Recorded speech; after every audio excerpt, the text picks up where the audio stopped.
to Living East Tennessee. We're once again at Pivot Point Art Gallery. It's a new art gallery that just opened up in historic Emory Place, and I am joined by an artist who has her work featured here at Pivot Point. This is Joan Bontempo. Joan, thanks for coming out here today. It's a pleasure to talk with you today. Now, tell me a little bit, and I'm sure this could go on forever, but give me an abridged version of your artistic journey. My journey. I started clay right away whenever I signed up to be an art student. I tried painting, I tried drawing and everything else, but whenever I walked into the clay studio, that was it for me. So that's my dominant material.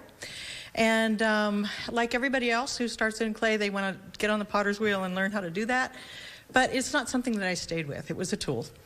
And so over the years, I started to stretch my limits and experience with mixed media with clay and hand-built pieces. And I also, over the years, became a professor of art history and teaching ceramics. So in my art history classes, I started to admire an awful lot of the ancient arts, and that's kind of an influence that is in the works that we're seeing today. And speaking of works that we're seeing today, our cameraman Dave, he just went over a few of your pieces that you have displayed here. Talk about some of these pieces. Well, the pieces that are figurative without bodies are references to, you know, the ancient arts in Greek and Rome, where we see the remnants today without any body, you know, without any heads and arms, and it's just fluid movement. And that's what is the topic that I'm investigating a little bit with these pieces. There's a piece here that has a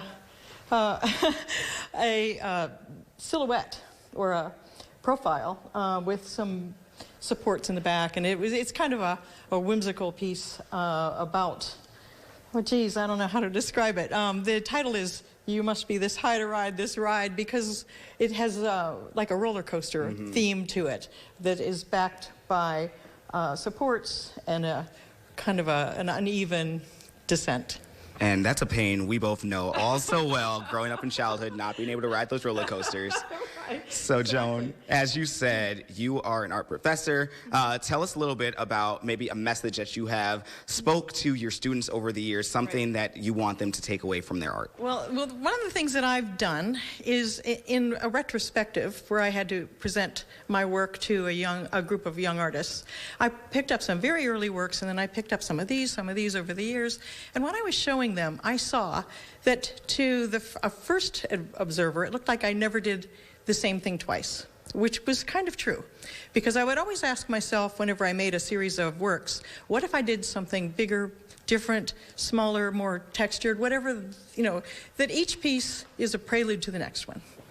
And that you should probably ask people, you know, students should probably ask themselves, what if I changed it? What if I challenged myself?